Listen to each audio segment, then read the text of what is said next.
Oke, terima kasih ya untuk grup B ya Pak ya. Oke, saya mulai. Assalamualaikum warahmatullahi wabarakatuh. Waalaikumsalam warahmatullahi wabarakatuh.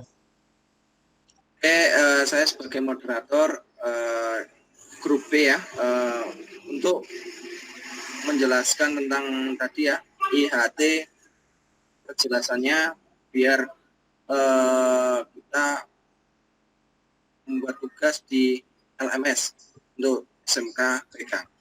Oke, untuk narasumber hari ini dari Pak Eko ya, dipersiapkan. Monggo Pak Eko. Baik, terima kasih Pak Beni selaku moderator kita pada sore hari ini. Kita tetap semangat ya. Semoga walaupun Ya, Pak. sudah sore kita tetap semangat. Untuk menambahkan semangat sebelum kita mulai, kita belajar untuk materi kali ini.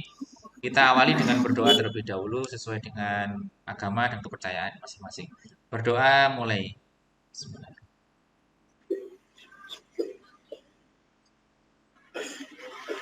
Selesai. Terima kasih Bapak Ibu semuanya yang sudah aktif semangat sampai dengan sore ini. Mungkin di daerah Sulawesi ini sudah maghrib ya. Luar biasa teman-teman di sana masih tetap semangat. Bu Eni, ada Pak Beni dan saya sendiri ini tetap semangat.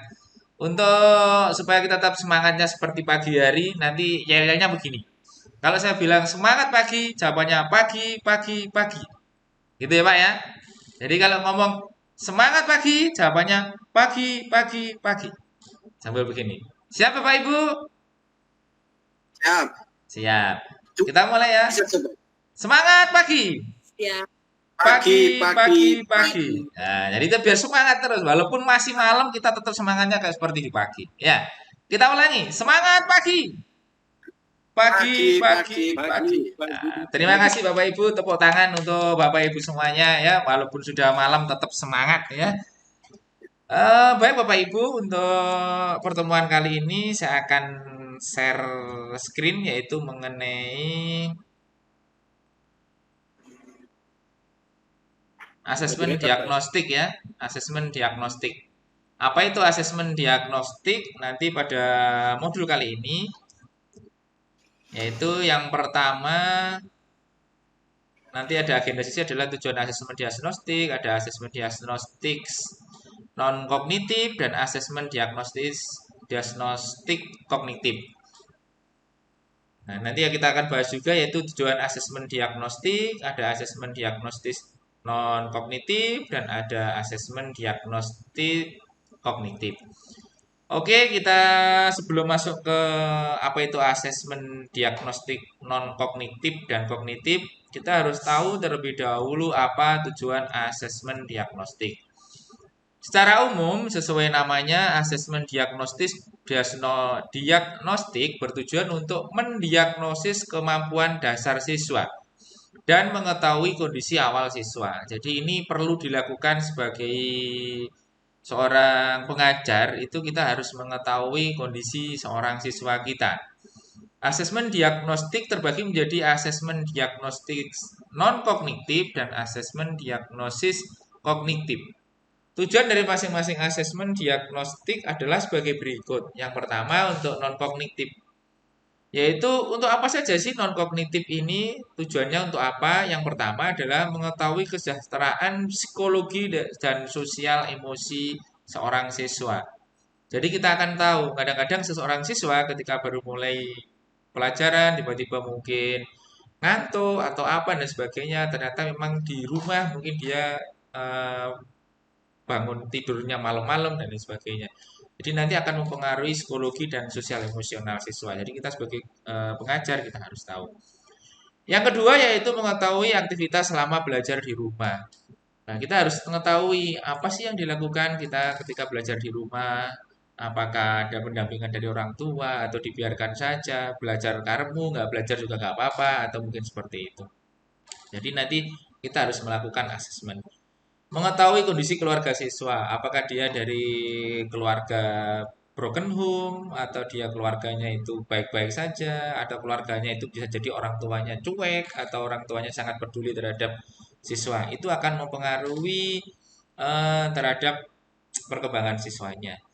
Mengetahui latar belakang pergaulan siswa. Ini juga sangat penting sekali sebagai seorang pengajar kita harus tahu. Biasanya anak-anak selama ini pergaulan itu menjadi faktor utama. Kalau temennya suka nge-game online sampai larut malam, biasanya dia akan terbawa dan akhirnya berangkat ke sekolah ngantuk dan lain sebagainya. Atau sukanya adalah ngopi, biasanya ke warkop, ke kafe dan sebagainya.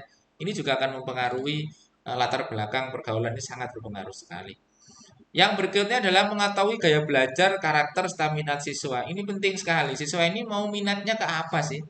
Oh, ternyata dia ambilnya ke otomotif, tapi dipaksa orang tuanya ngambil jurusan multimedia. Ini juga mempengaruhi karakteristik seseorang.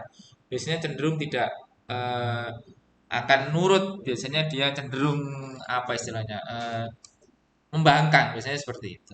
Nah, ini kita harus tahu. Nanti bisa kita arahkan dan lain sebagainya. Sedangkan untuk asesmen diagnostik kognitif, yaitu yang pertama adalah mengidentifikasi capaian kompetensi siswa, menyesuaikan pembelajaran di kelas dengan kompetensi rata-rata siswa. Nah, ini pengaruhnya ya. Jadi kognitif dan non kognitif bedanya di situ. Jadi untuk apakah siswa ini capaian kompetensinya sesuai atau tidak, berhasil atau tidak dan lain sebagainya. Itu sangat bisa dinilai dari aspek kognitif ini. Yang berikutnya adalah memberikan kelas remedial atau pelajaran tambahan kepada siswa yang kompetensinya di bawah rata-rata.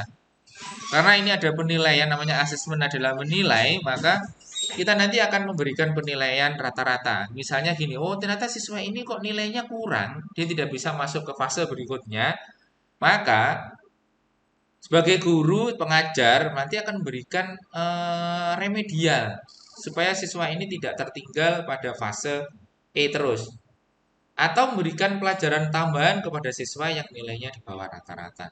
Ini adalah tujuan dari asesmen kognitif. Yang berikutnya adalah asesmen diagnostik non kognitif. Apa itu asesmen diagnostik non kognitif? Asesmen diagnostik non kognitif di awal pembelajaran dilakukan untuk menggali hal-hal sebagai berikut. Apa saja? Di antaranya adalah kesejahteraan psikologis dan sosial emosional siswa.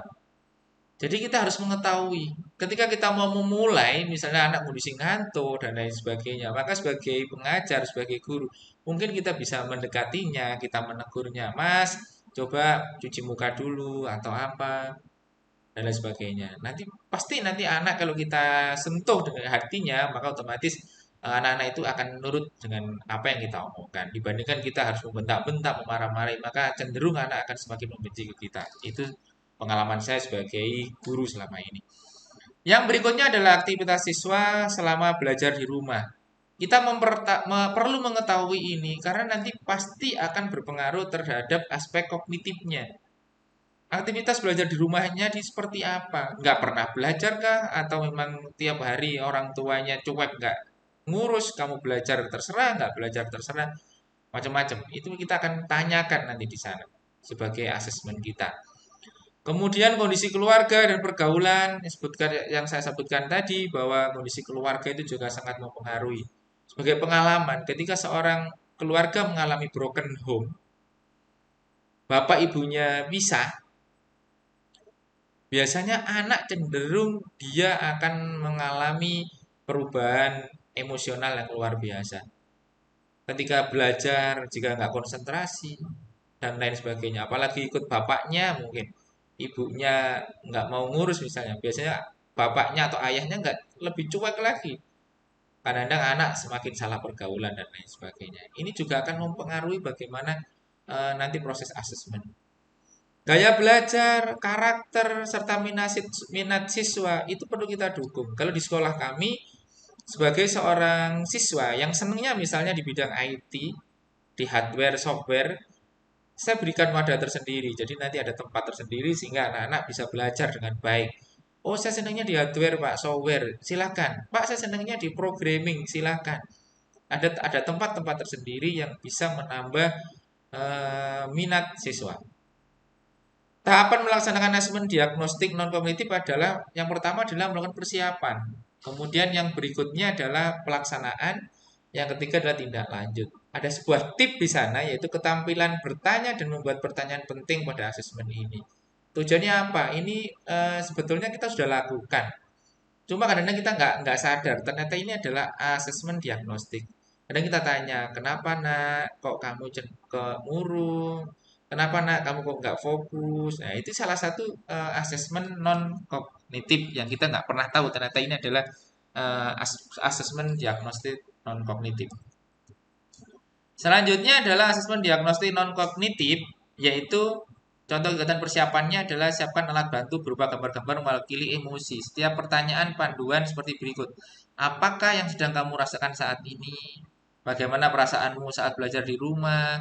Nah, ini adalah salah satu pertanyaan untuk mewakili emosi. Buat daftar pertanyaan kunci mengenai aktivitas siswa, yaitu siapkan pertanyaan kunci sebagai berikut. Apa saja kegiatanmu selama belajar di rumah? Apa hal yang paling menyenangkan dan tidak menyenangkan ketika belajar di rumah? Apa harapanmu? Ini adalah salah satu pertanyaan-pertanyaan non kognitif ya mengenai aktivitas siswa.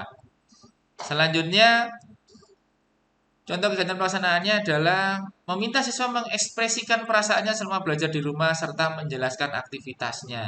Nah, nanti ditanya, disampaikan, disuruh bercerita, atau kalau nggak bisa disuruh menulis atau digambar dan lain sebagainya. Ini adalah contoh mengekspresikan perasaan selama belajar.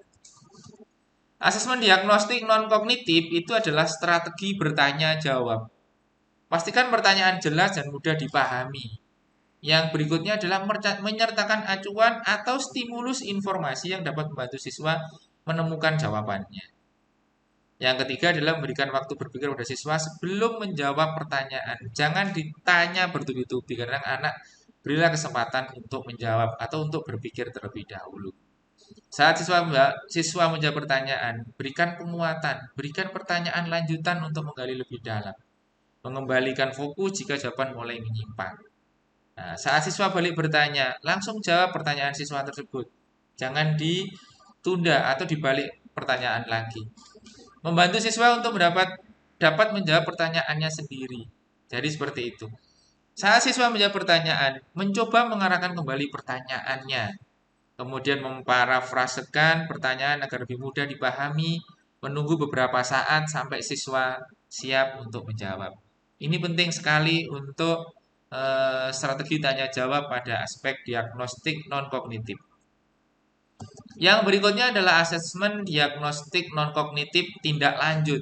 Yang pertama adalah identifikasi siswa dan ekspresi emosi negatif dan ajak berdiskusi empat mata. Ini penting. Mungkin dia malu ketika di depan orang banyak. Mungkin ajak ke tempat yang lain yang mungkin kosong. Kemudian kita ajak ke ruang BP, kita ajak ngomong-ngomong dengan baik. Itu biasanya anak akan bercerita dan lebih terbuka. Yang berikutnya adalah menentukan tindak lanjut dan mengkomunikasikan dengan siswa serta orang tua bila diperlukan. Kadang orang tua tidak tahu apa yang dilakukan siswa, apa yang dikeluhkan siswa. Jadi kita perlu untuk tindak lanjut mengkomunikasikannya dengan orang tua. Yang ketiga adalah ulangi pelaksanaan asesmen non kognitif pada awal pembelajaran. Dan ini diulangi terus. Tidak usah bosan-bosan untuk melakukan asesmen ini. Kadang-kadang anak akan ada perubahan nanti itu karena berarti gurunya lebih perhatian ketimbang orang tuanya dan lain sebagainya. Yang berikutnya adalah asesmen diagnostik kognitif. Apa itu asesmen diagnostik kognitif? Yaitu bertujuan untuk mendiagnosis kemampuan dasar siswa dalam topik sebuah mata pelajaran. Ini penting ya, jadi kita akan membuat penilaian, namanya asesmen adalah kita menilai. Jadi ini adalah topik setiap mata pelajaran. Asesmen diagnosis kognitif dapat dilaksanakan secara rutin yang disebut dengan asesmen diagnostik kognitif berkala. Pada awal pembelajaran, akhir setelah guru selesai menjelaskan, dan bahas topik dan waktu lain. Asesmen diagnostis bisa berupa asesmen formatif maupun asesmen sumatif. Ini ada dua macam cara melakukan asesmen kognitif. Tahapan pelaksanaan asesmen diagnostik kognitif ini ada tiga macam, yaitu ada melakukan persiapan, setelahnya dilakukan namanya adalah pelaksanaannya. Yang ketiga adalah diagnosis dan tindak lanjut. Penting yaitu ada satu tip di sana adalah guru melakukan asesmen diagnosis kognitif untuk menyesuaikan tingkat pembelajaran dengan kemampuan siswa, bukan untuk mengejar target kurikulum. Ya, jadi jangan dipaksa, pokoknya selesai, harus selesai. Tapi pastikan bahwa siswa itu mampu dan menguasai apa yang kita sampaikan. Asesmen diagnostik kognitif, contoh kegiatan persiapan dan pelaksanaan. Contohnya, yang pertama buat jadwal pelaksanaan asesmen. Yang kedua adalah identifikasi. Materi asesmen berdasarkan penyederhanaan kompetensi dasar yang disediakan oleh Kementerian Pendidikan dan Kebudayaan. Yang ketiga adalah susun pertanyaan sederhana yang meliputi 2 pertanyaan sesuai kelasnya dengan topik capaian pembelajaran terbaru. Kemudian yang berikutnya adalah buat 6 pertanyaan dengan topik 1 kelas di bawahnya. Yang berikutnya adalah 2 pertanyaan dengan topik 2 kelas di bawah. Sesuaikan pertanyaan dengan topik menjadi prasyarat untuk bisa mengikuti pelajaran di jenjang sekarang.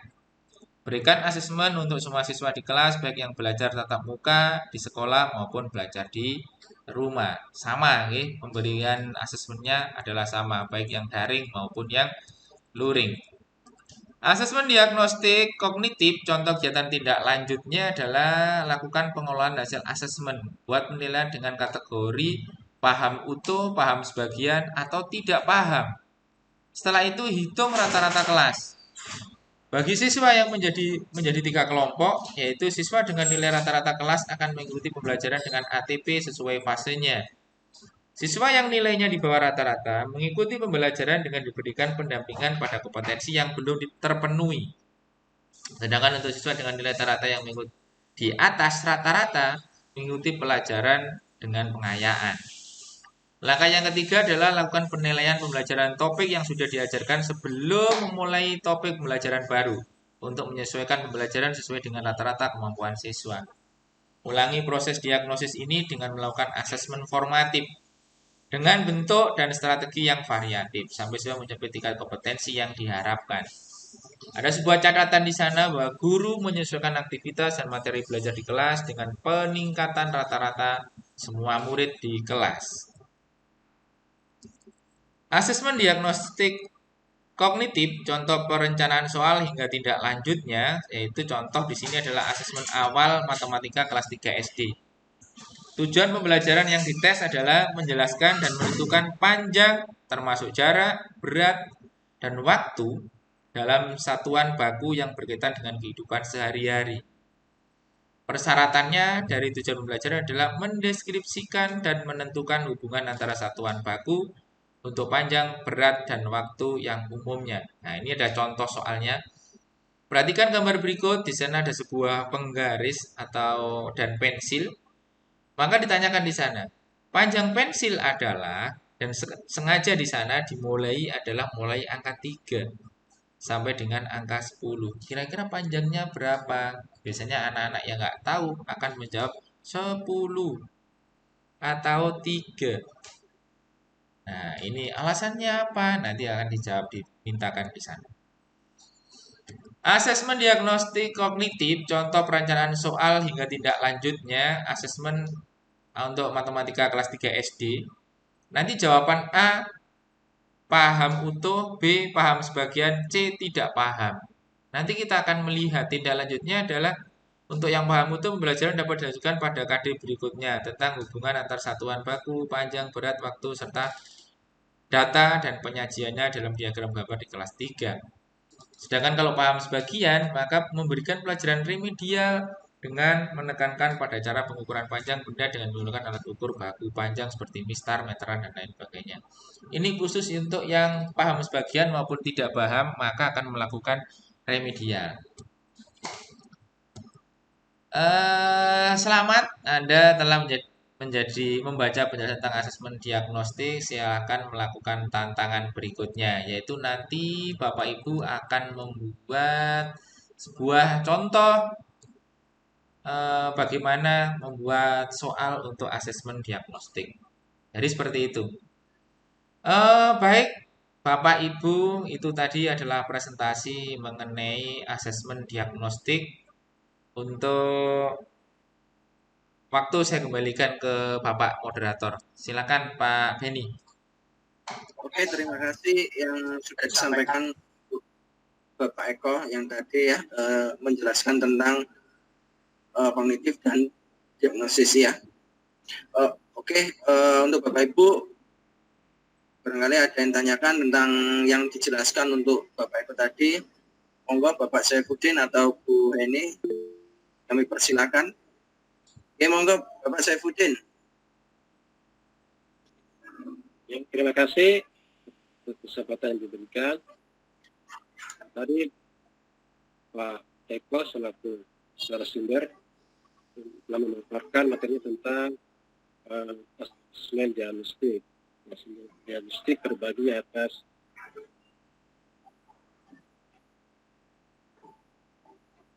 dua, yaitu asesmen kognitif dan non-kognitif.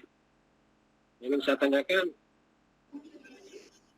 kendala apa yang dapat ditemui di dalam pelaksanaan asesmen kognitif dan asesmen non-kognitif di sekolah Pak Eko?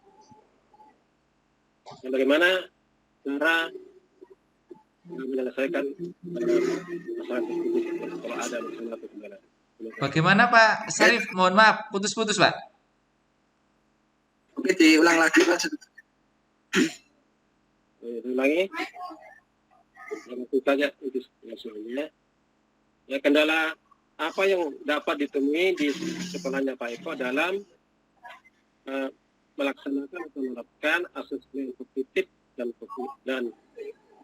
non kognitif. Kemudian kalau ada kendalanya, bagaimana solusi dan cara penyelesaiannya? Terima kasih. Baik Pak. Oke, terima kasih yang ditanyakan Pak Saifuddin kayak gini Pak. Jadi untuk kendala yang di sekolah panjenengan itu kayak gimana? Solusinya untuk kognitif dan diagnosisnya, gitu ya Pak Saifuddin? Baik, langsung saya jawab Pak ya. Jadi untuk asesmen non kognitif itu sebetulnya sifatnya adalah kepribadian anak-anak sebetulnya. Jadi kita tanyakan ke siswanya, kita kan tahu kadang-kadang anak-anak itu biasanya cenderung aktif, tiba-tiba dia pendiam atau dia cenderung untuk ngantuk dan sebagainya. Nanti kita akan berikan pertanyaan, kita berikan asesmen dengan cara tanya jawab. Jika memang ditanya kok ternyata dia masih belum nyambung, maka kita bisa melakukan pertanyaan tersendiri di ruang tersendiri atau dibawa ke BP. Nah, yang menjadi masalah ketika menanyakan ini kadang-kadang adalah ini kan bersifat pribadi. Kadang anak-anak itu tidak mau terbuka, apalagi dengan ada masalah dengan keluarga. Ini masalah yang sulit, Pak, menurut saya. Dan ini terjadi di sekolah kami. Ketika ada masalah seperti itu, ketika kita tanya, kadang-kadang anak-anak nggak mau terbuka. Seandainya terbuka, kita bisa memberikan solusi sebetulnya. Mungkin apa, BP akan memberikan solusinya sebetulnya. Kadang anak-anak, keterbukaan dari anak itu yang kadang-kadang tidak ada, kadang-kadang masih malu dan lain sebagainya. Sedangkan untuk asesmen kognitif itu adalah berhubungan dengan nanti hasil capaian pembelajaran siswa. Nah, memang kadang-kadang ini lagi-lagi satu hal lagi yang kadang-kadang tidak keterbukaan orang tua. Harusnya anak A ini nggak disekolahkan di SMK. Dia harusnya masuk sekolah khusus. Karena memang dalam hal mungkin apa istilahnya ya kepandaian dan sebagainya mungkin di bawah rata-rata. Kadang-kadang kita mau mengasih nilai itu susah juga. Kalau kita standarkan dengan kemampuan anak-anak umumnya, pasti dia akan nggak nutut. Kalau kita anak-anak standarnya kita ngikuti anak ini, pasti nilainya juga nggak karu-karuan juga. Nah, biasanya ada penilaian-penilaian tersendiri, Pak. Kalau model seperti ini, kita salah satunya adalah apa istilahnya kalau di Jawa itu ya melihat welas asih. Jadi kita berikan nilai itu ya pokoknya wis kamu nurut, kamu ngikuti apa saja yang disuruh gurumu, kamu isone koyok ngono ya sudah lah nggak apa-apa. Biasanya seperti itu, Pak. Ini nyata, ini terjadi di sekolahan kami seperti itu. Demikian, Pak, yang bisa saya sampaikan.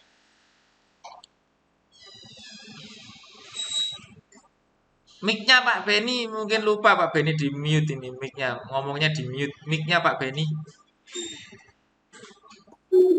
Oke, terima kasih Bapak Eko. Tadi jawaban dari pertanyaan dari Bapak Saifuddin. Gimana Bapak Saifuddin? Sudah puas? Untuk jawaban. Oke, terima kasih. Cukup gamblang, puas. Sangat puas Pak ya. Oke, untuk yang lain, Bu Eni barangkali ada yang tanyakan Bu? Enggak ada Pak, alhamdulillah lanjut saja Pak. Lanjut, oke, terima kasih. Jadi itu ya yang dijelaskan Bapak tadi, Bapak Eko tentang asesmen kognitif dan non kognitif ya. Oke, itu saja ya. Saya sebagai moderator banyak-banyak terima kasih. Itu saja Pak yang saya sampaikan. Saya akhiri. Assalamualaikum warahmatullahi wabarakatuh. Waalaikumsalam warahmatullahi wabarakatuh. Oh baik Bapak, sebelum saya akhiri, saya refleksi sedikit ya. Yang pertama bahwa materi saya itu hari ini yang kita bahas adalah ada dua macam, yaitu asesmen diagnostik itu ada dua macam, yaitu asesmen non kognitif dan asesmen kognitif. Kalau asesmen non kognitif itu cenderung ke kepribadian seseorang, kepribadian anak dan lain sebagainya. Sedangkan kalau asesmen kognitif itu adalah pencapaian penilaian siswa ini sudah mampu mencapai kompetensi yang kompeten atau tidak dan lain sebagainya. Itu adalah untuk yang kognitif. Demikian Pak Bapak Ibu semuanya, terima kasih. Sebelum kita akhiri, kita tutup dengan berdoa. Semoga apa yang kita pelajari pada sore hari ini menjadi ilmu yang barokah, ilmu yang manfaat. Berdoa mulai.